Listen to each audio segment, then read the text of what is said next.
بسم الله الرحمن الرحيم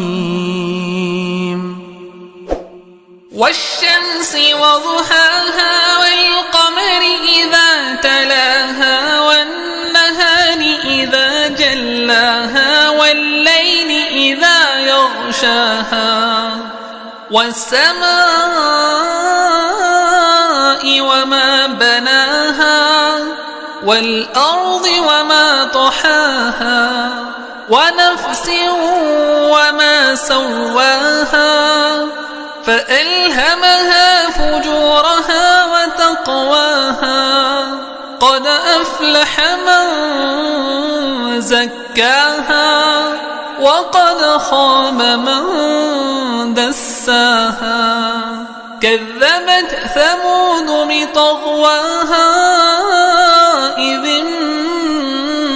انبعث أشقاها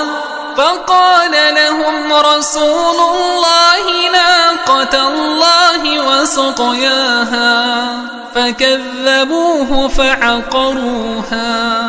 فدمدم عليهم ربهم بذنبهم فسواها ولا يخاف